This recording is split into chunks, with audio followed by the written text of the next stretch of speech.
ગુજરાતમાં વાઘ માટે રહેણાંક વિસ્તાર વિકસાવવા અંગે વિચારણા થઈ રહી છે। વાઘના રહેણાંક વિસ્તાર વિકસાવવા અંગે સીએમ ભૂપેન્દ્ર પટેલ સાથે ચર્ચા કરવામાં આવી।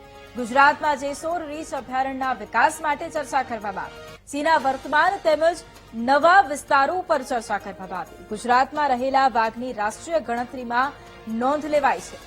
વાઇલ્ડ લાઇફ બોર્ડમાં ચર્ચા સાથે ચાલી રહેલા કામો કરવા માટે પણ હવે નિર્ણય લેવામાં આવશે। ગુજરાતમાં વાઘ માટે ખાસ રહેણાંક વિસ્તાર વિકસાવવા માટેની આ વિચારણા છે। અનુકૂળ વાતાવરણ મળી રહે તે માટે રહેણાંક વિસ્તાર વિકસાવવાની આ યોજના વાઘના રહેણાંક વિસ્તાર વિકસાવવા અંગે સીએમ ભૂપેન્દ્ર પટેલ સાથે ચર્ચા કરાઈ। બેઠકની અંદર અનેક મહત્વપૂર્ણ બાબતો અંગે ચર્ચા કરવામાં આવી હતી। ખાસ કરીને આપણી લાયન સેન્ચ્યુરીઓ, બર્ડ સેન્ચ્યુરીઓ, ઘોડખર અભયારણ્ય અને રીંછના અભયારણ્ય અને એ ઉપરાંત રતનમહાલના જે અભયારણ્યની અંદર આપણી વાઘની પુનઃ પ્રવેશ થયો છે અને એ જે સેન્સસની અંદર વાઘ આપણે નોંધાયો છે ગુજરાતની અંદર, એ બાબતે વિસ્તૃત ચર્ચા કરવામાં આવી અને વન્ય પ્રાણીઓની સંરક્ષણ અને એની વૃદ્ધિ કેવી રીતે થાય અને ઇકોલોજીકલ બેલેન્સ કેવી રીતે પ્રસ્થાપિત થાય એ માટેના અનેક ઉપાયો ઉપર પણ ચર્ચા કરવામાં આવી। અને આ જ મુદ્દે ચર્ચા કરવા માટે વાઇલ્ડ લાઇફ એક્સપર્ટ મનીષભાઈ વૈદ આપણી સાથે જોડાયા છે। મનીષભાઈ, સૌથી પહેલા તો ખૂબ સ્વાગત છે આપનું વીટીવી ન્યૂઝમાં। મનીષભાઈ, થોડા સમય પહેલા ગુજરાતમાં વાઘ દેખાયો હતો અને હવે તેને લઈને જ સરકાર પણ સિરિયસ છે અને જે વિસ્તારો છે ખાસ ત્યાં વાઘ માટે એક વાતાવરણ અનુકૂળ બને તે માટેના પ્રયાસો અને જેમાં રહેણાંક વિસ્તાર છે તે પણ વિકસાવવામાં આવશે। આપની પાસેથી સૌથી પહેલા તો એ જ જાણવું છે કે આ અંગે વિચારણા થઈ રહી છે ત્યારે કેવું વાતાવરણ હોવું જોઈએ છે એમના માટે પણ અનુકૂળ રહે, સ્થળની દ્રષ્ટિએ, ખોરાકની દ્રષ્ટિએ અને રહેઠાણની દ્રષ્ટિએ?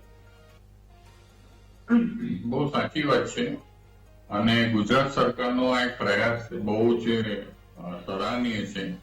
પણ મારે બે ત્રણ વાત કરવી છે કે જે સહ્યાદ્રી રેન્જ છે જ્યાંથી વાઘ આવવાની જે આવ્યો છે એવી ધારણા મનાય છે મધ્યપ્રદેશ, તો જે કોરિડોર છે એને અત્યારે બહુ સ્ટ્રેન્થન કરવાની જરૂર છે, એનું મોનિટરિંગ કરવાની જરૂર છે।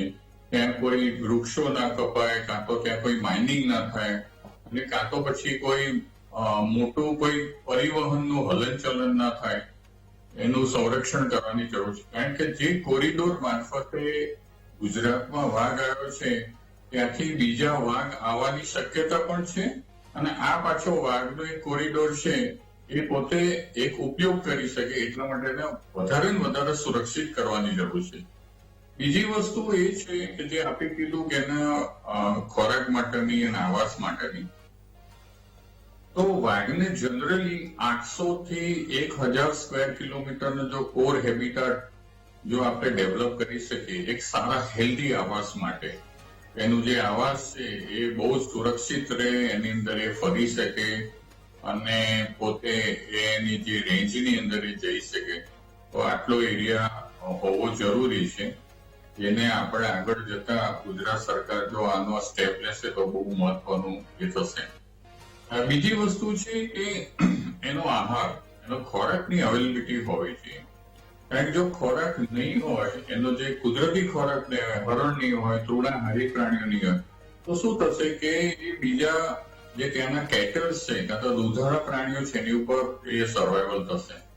તો આ બહુ જે ગંભીર પ્રશ્ન છે, કારણ કે જો એ સ્થાનિક લોકોના કેટલ્સને મારશે, ખાશે, તો પછી એના કમ્પેન્સેશનના એક મોટા મુદ્દાઓ ઉભા થશે અને જેના લીધે વાઘના જે સંરક્ષણ માટેના જેટલા એફર્ટ્સ છે એ માઇનસમાં આવી જશે।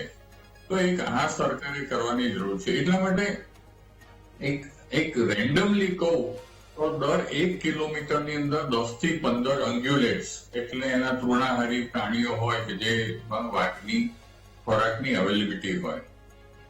ત્રીજી વસ્તુ છે કે માનવનું દબાણ ત્યાં ઓછું કરવામાં આવે, કારણ કે જે ત્યાં આગળ કદાચ રોડ, રસ્તા કાં તો રેલવે લાઇન હશે, રેલવે લાઇન હવે ન લઈ શકાય, પણ જે રસ્તાઓ છે તેને અંકુશમાં રાખવા પડશે। માનવની જે વસ્તી છે ત્યાં આગળ જે હલનચલન કરે છે, કાં તો એને રિહેબિલિટેશન કરવી જોઈએ.